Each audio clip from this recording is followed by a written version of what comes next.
What's up everyone, it's your girl Shay here, and I'm back with another video for you guys, and I'm recording this video on a Tuesday, and this video is of course going to be on my second channel obviously, and I want to talk about mental health obviously by the title of this video.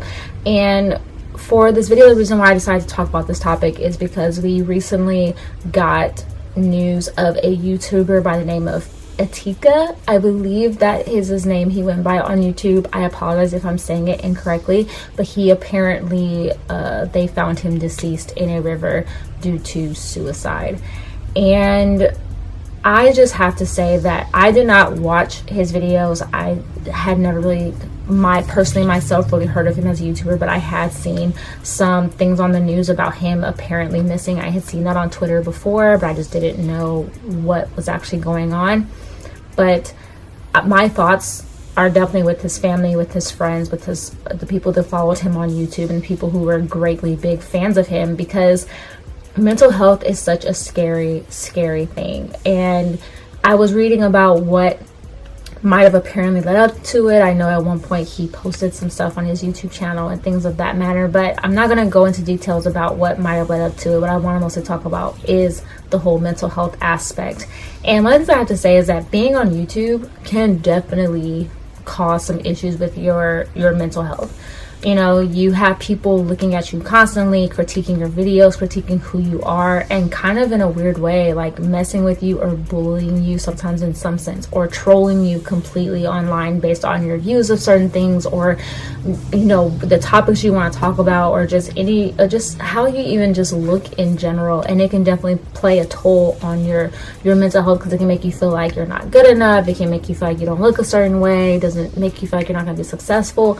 And it can totally like play a huge major role with like how you feel about yourself.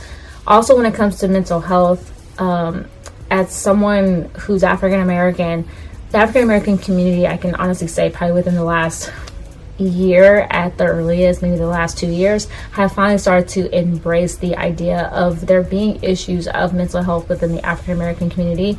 The African American community has been, like, I hate to say, but notorious for kind of brushing aside mental health issues. If you said you were depressed or you were anxious or anything like that, it was always kind of brushed aside and not actually heavily discussed. It was something that was just like, no, you're not. Like, think about all the other people out there. Like, your life is good. Or if you were someone who was a religious background within your family, it was always like, well, pray to God, read your Bible, go to church more. That was kind of the responses that I know I would get if I mentioned that I just felt sad, or if I was anxious, or I was told just, you know, don't worry about it, like, you're fine, you know, things of that matter.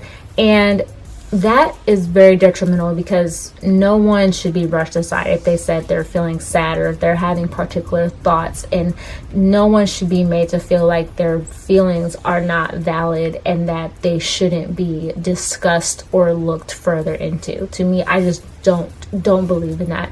But I am glad that within these past 2 years, African American community has definitely been embracing it a little bit more, and I realizing that there's no stigma attached to you know, having some issues with your mental health, and also just greatly embracing that these issues exist within the community and that they need to be looked at and remedied, and that if you are someone of color and you do, you know, go to therapy, or if you are taking medication to help make your issues better, that it's not a big deal. And the main thing I also want to say is that if you are someone who is suffering from any issues with your mental health, definitely seek help. Definitely talk to someone that you know. Talk to your parents. If you can't talk to them, talk to your friends. If you can't talk to your friends, talk to an extended family member, whether it's an aunt or an uncle or a family friend or anyone that you feel like you can trust, and let them know what's going on in your head. And if you're over the age of like 18, I believe, depending on certain states, I know, you can definitely look into talking to a psychologist or a therapist and talking to them, because I'm someone who has talked to a therapist before, and I can honestly say it's nothing like talking to someone that doesn't have anything to do with the situation that you're in or what you're going through, and just having that like third ear to really listen to what you're trying to say and provide some insight. And a lot of times that just helps. But definitely please seek help. Don't feel like you're on your own with this. Don't feel like there's no hope, because there is. You know, I've been there. I know how that thought process is, and one of the things you have to remember is it will get better. It's not going to get better overnight, but it is something that you definitely need to, you know, take care of and take notice of when you feel like you're in that space.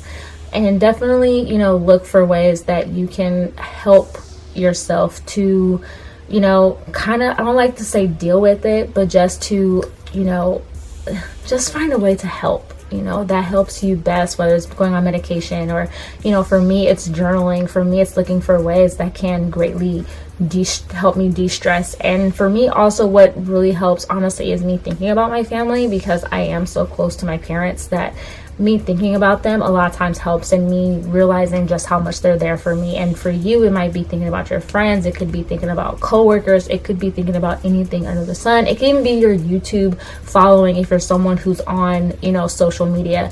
And also if you're someone who's on social media, like you're on YouTube or Twitter or Instagram or however, and if you have a bit of a following, and if you're feeling inside of that like mind space, take a break from it, because sometimes that's the main thing that's causing it, because social media is so prevalent in our lives nowadays that we play that comparison game, or we look at others and all the time and know what they're doing, and we start to feel bad about our lives and ourselves and stuff like that. And a lot of times, take a break from it, do something that makes you happy, and just breathe and realize that you will get through this. But that is my video for you guys today. I hope you guys enjoyed it. And if you're someone that is going through something like this, once again, please seek help. There's lots of resources out there. I know you can definitely Google resources. I know there's the suicide hotline that you can definitely contact or talk to if you're in that space, in that headspace. But yeah, definitely also feel free to DM me on Twitter if you want to talk about anything. And also feel free to, once again, like I always say, you know, follow me on my social media on there. Of course, like always, subscribe to this channel if you haven't already. And I will definitely see you guys soon with another video for this channel on the following Monday. So I will see you guys soon. Also, of course, feel free to comment any ideas you guys have that you would like me to discuss more on this channel. All right, you guys, that's my video. I'll see you guys soon. All right, you guys.